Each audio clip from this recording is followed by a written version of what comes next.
lang dulu. Yo, tunggu.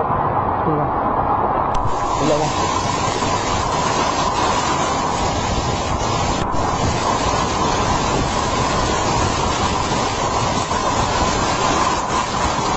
Oh, dia gerak tu nak saya kata.